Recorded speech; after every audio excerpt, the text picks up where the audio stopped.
Es interesante cuando uno lee este libro ver lo actual que es. Primero que todo porque seguimos siendo un continente fracasado, como crudamente lo expuso Carlos Rangel. Y esas son las palabras que tal vez más duelen cuando uno lee este libro, la palabra fracaso. Fracaso de saber que fuimos una región que en su momento se comparaba favorablemente con nuestros vecinos del norte. Teníamos más universidades, teníamos más riqueza intelectual, teníamos más riqueza cultural, mayores recursos naturales. Y aún así, vemos más de 2 siglos después que somos una región fracasada. Y a esto sale que en el prólogo de este libro, escrito por Jean-François Revel, él dice que el problema de América Latina es político y no económico. Pero cuando uno lee este libro, más bien uno queda con la impresión de que el problema de América Latina es psicológico y no es político, ni económico. Somos un continente de acomplejados. Somos un continente que ha crecido con estos traumas psicológicos, a los cuales les hemos buscado todo tipo de explicaciones, pasando por el antiamericanismo, pasando por las teorías de conspiración, pasando por las teorías de dependencia, pasando por el antiimperialismo, que continúan una y otra vez saliendo a relucir en el discurso político y en la realidad política de los diferentes países. Lo cierto es que cuando yo leo esto, como alguien que lo leyó recientemente apenas, yo pienso, bueno, ya todo fue dicho, ya el diagnóstico está hecho, fue hecho hace 40 años. Y es interesante porque cuando uno lee una obra escrita hace 40 años, uno siempre está en búsqueda de esos análisis, esos diagnósticos que no probaron ser ciertos con el tiempo. Aquí falló.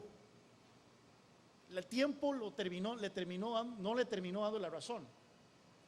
Pero en el caso de esta obra es casi que espeluznante ver lo correcto que Carlos Rangel estuvo en todo momento. Casi que es imposible encontrar un diagnóstico o un análisis en donde él haya fallado. Y por lo tanto, cuando uno piensa en cómo podemos movernos de ahora en adelante ante esta situación que vivimos en América Latina y particularmente en Venezuela, yo lo que pensaría es que más que inventar un mensaje, lo que tenemos que hacer es rescatar el mensaje y el diagnóstico de Carlos Rangel, renovarlo, simplemente hacerle ajustes a los nuevos acontecimientos, cambiar nombres, cambiar fechas, pero ya el grueso de la síntesis del mensaje está en esta obra de Carlos Rangel. Y más bien podemos ver que el tiempo le ha dado más razón a Carlos Rangel de lo que uno podría imaginarse. Al leer esto, más bien incluso yo desearía, si fuese posible, tener algún tipo de acceso a la mente de Carlos Rangel ante los acontecimientos modernos. ¿Qué opinaría no solo de esta revolución bolivariana aquí en Venezuela, de la revolución populista que ha sacudido América Latina en la última década y media? ¿Qué pensaría de tener un papa jesuita, por ejemplo, que confirma todo lo que él dice aquí sobre cómo la iglesia ha venido a abrazar el marxismo? Pensamos, esto se escribió antes de la llegada de Juan Pablo II al obispado de Roma, que fue una bocanada de aire fresco para las ideas de la libertad desde la plataforma de la iglesia. Bueno, hoy vemos cómo hay un papa que se abraza con los populistas de la región, que recibe crucifijos hechos de la hoz y el martillo por parte de Evo Morales, y que justifica en sus discursos muchas de estas ideas, mucho de este buen salvajismo, mucho de este tercermundismo que Carlos Rangel criticó tan acertadamente hace 40 años. Un punto que mencionaba muy bien Carlos Raúl y que tenemos que tener muy presentes es que la historia no se acaba, no hay fin de la historia. Allá en 1991, con la caída del muro de Berlín, Francis Fukuyama, un gran intelectual, escribió un libro que se llamaba precisamente El fin de la historia. Decía Francis Fukuyama de que ante la caída del comunismo, ya el debate político y el debate intelectual y el futuro de la humanidad estaba decidido. Ya se había llegado a la conclusión de que los totalitarismos, de que el comunismo no era la vía del futuro y que era el liberalismo de mercado el futuro el que iba a unirse toda la humanidad. Bueno, hemos visto que ese no es el caso, que existe una tendencia al perfeccionamiento de las ideas totalitarias. Y es aquí, en América Latina, en donde lo que Rangel define como el castrocomunismo ha venido perfeccionándose, ha venido buscando nuevas vías a lo largo de los últimos 40 años. Primero fue la vía revolucionaria, el foco revolucionario, mandar los hombres a las montañas, inspirados por lo que ocurrió en Sierra Madre. Así fue como Che Guevara fue a morir a las montañas de Bolivia. Pero Carlos Rangel dice aquí, bueno, esa alternativa se cerró muy rápidamente. Rápidamente los gobiernos y las clases gobernantes y los ejércitos e incluso el mismo Estados Unidos cayeron en cuenta de que lo que ocurrió en Cuba no podía repetirse en otros países. Y por lo tanto cerraron la vía revolucionaria. Esto fue escrito, eso sí, un par de años antes de la revolución sandinista. No se había cerrado del todo la vía revolucionaria, todavía existían ejemplos. Luego El Salvador también tuvo su revolución, que estuvo muy cerca de capturar el poder. Pero es cierto, la vía revolucionaria se cerró. Pero es interesante cómo en este libro Rangel analiza 3 casos específicos de América Latina que luego vinieron a confluir en Venezuela en una tormenta perfecta. Primero está el caudillismo peronista de Argentina, lo que significó esta figura mesiánica, esta figura popular, con un genuino apoyo popular, que fue Perón en Argentina, y que ha dejado un movimiento que le sobrevivió y que sigue empobreciendo a ese país. Luego analiza Rangel la llegada del marxismo al poder en Chile mediante mecanismos democráticos.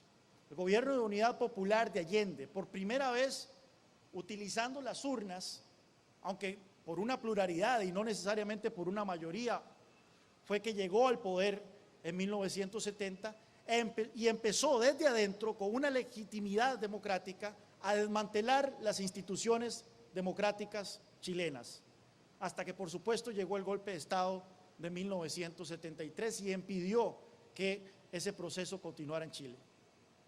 Y luego Rangel analiza el militarismo revolucionario del Perú, el fenómeno de Velasco Alvarado, donde un ejército abraza las consignas revolucionarias de izquierda, abraza el marxismo y, a diferencia de otros gobiernos militares de la región que eran ampliamente criticados por la comunidad internacional, ampliamente criticados por la intelectualidad, el militarismo revolucionario de Perú fue abrazado y fue aplaudido por la intelectualidad. Se justificaba ahí el cierre de medios de comunicación, se justificaba la persecución a intelectuales, porque esta vez era un revolucionarismo, un militarismo antiimperialista. Entonces vemos cómo se dieron todos estos fenómenos disímiles en nuestro continente, en nuestra región, que luego, para desgracia de Venezuela, vinieron a confluir en este país. Ese mesianismo caudillista encontró una figura similar aquí en Venezuela. Y la pregunta que nos debe preocupar a nosotros, es que si al igual que Argentina, donde el peronismo ha sobrevivido a Perón y donde el peronismo continúa empobreciendo Argentina, 40 años después de la muerte de Perón, si el chavismo continuará empobreciendo a Venezuela 40 años después de la muerte de Hugo Chávez. Pero también vemos cómo esta figura caudillista sí utilizó y descubrió un nuevo mecanismo de llegar al poder, desempolvando lo que había hecho la Unidad Popular en Chile, llegar al poder mediante las urnas. Y eso ya hizo más difícil aún el combatir al marxismo-leninismo, puesto que ya contaba con cierta legitimidad democrática. Y esto ha hecho que la comunidad internacional no encuentre todavía aún una manera de poder denunciar los abusos que ocurren en estos países, puesto que se supone cuentan con el mandato popular. Y finalmente, igual que en Perú, Venezuela se ha convertido en un régimen militar, ha sido un régimen militar por muchos años, un régimen militar revolucionario, de izquierdas, antiimperialista, que no genera mayor repulsión en círculos internacionales intelectuales. Ver a gorilas con sus insignias militares siempre ha generado repulsión a Europa, siempre ha generado repulsión a Estados Unidos, pero cuando se trata de revolucionarios antiimperialistas, esas divisiones no son tan claras. Así que es preocupante ver cómo estas patologías han venido a confluir en Venezuela. Pero lo que sí ha quedado claro es que,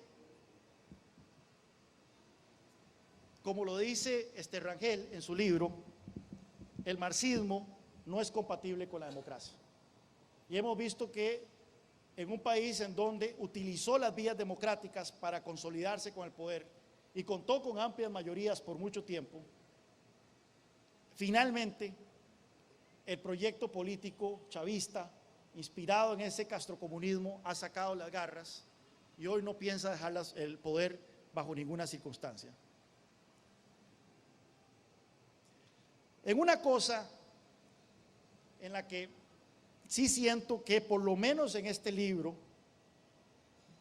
Carlos Rangel no estuvo tan acertado en su análisis, o tal vez no previó las consecuencias de lo que estaba escribiendo, fue en la manera en que trató el tema del petróleo. Este libro se publica pocos meses después de la nacionalización del petróleo en Venezuela, un acto que no cuenta con mayor reprobación por parte de Rangel en este libro, e incluso se puede entender, según lo que leí y releí, de que cuenta hasta con la aprobación, en este momento por lo menos, de Rangel.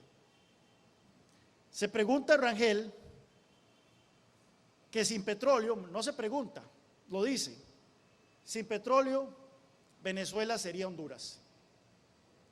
Bueno, hoy, 40 años después, con las reservas de hidrocarburos más grandes del mundo, Venezuela desearía ser Honduras. Y eso es lo que ha hecho el petróleo a este país. Dice Rangel en la página 88 del libro que en Venezuela, gracias al petróleo, es más probable la aparición y éxito de líderes que no sean demagogos irresponsables que en otros países de América Latina. En eso yo creo que ahí sí el tiempo no le dio la razón a Rangel.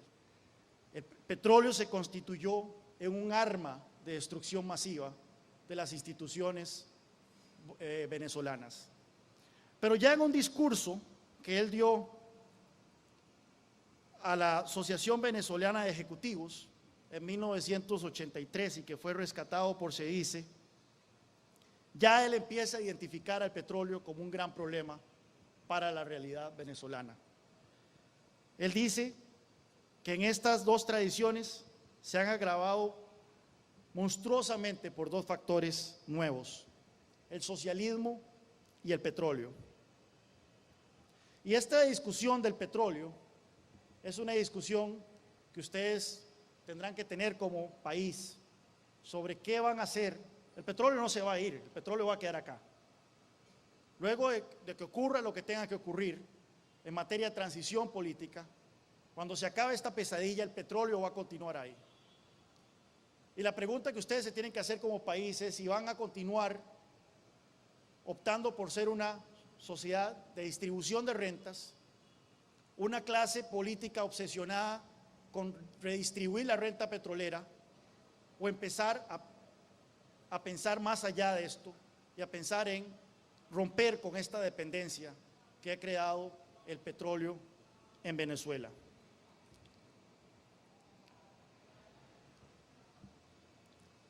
¿Qué hemos aprendido en estos 40 años y que podría servir para complementar la obra de Carlos Rangel? En este discurso de 1983, él dice lo siguiente: Venezuela, a pesar de todo, y en gran parte gracias a la pedagogía democrática de dirigentes equivocados en lo económico, pero acertados en lo político, se ha convertido en una sociedad mucho más compleja, moderna y equivocada. En 1983, Rangel identificaba que la clase política venezolana contaba con un fuerte compromiso con la democracia y con las libertades políticas, pero estaba tremendamente equivocada en lo económico, abrazando las ideas socialistas, abrazando el desprecio hacia el rol del empresario y rechazando por completo la libertad económica. Lo que hemos aprendido en estos 40 años es que la libertad política y la libertad económica van de la mano. Aquellos países que pierden la libertad económica tienden a perder sus libertades políticas. Y el caso más claro es Venezuela.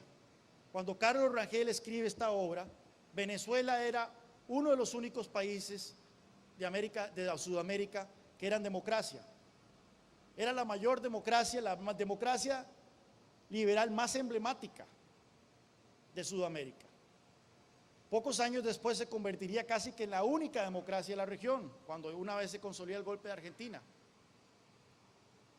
Y sin embargo, ese deterioro institucional, ese deterioro económico, agravado por la nacionalización del petróleo, fue lentamente creando las bases para una revolución totalitaria, una revolución marxista, una revolución que vino luego no solo a terminar de acabar con las libertades económicas, sino también a hacer sucumbir las libertades políticas. Es interesante porque él también habla del caso de Chile en profundidad. Lo que hemos aprendido en estos 40 años es que aquellos regímenes autoritarios, incluso totalitarios, que por algún motivo liberalizan sus economías, tienden a convertirse en democracias en el mediano plazo. Y eso ocurrió con Chile.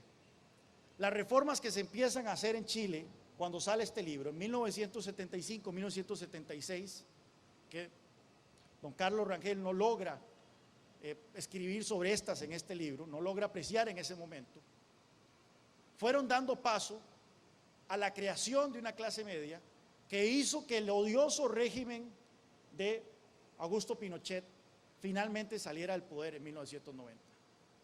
En 1975, Chile era la economía menos libre de Sudamérica. Era un país controlado por una dictadura, inflación del 500%, caos social, un 50% de pobreza.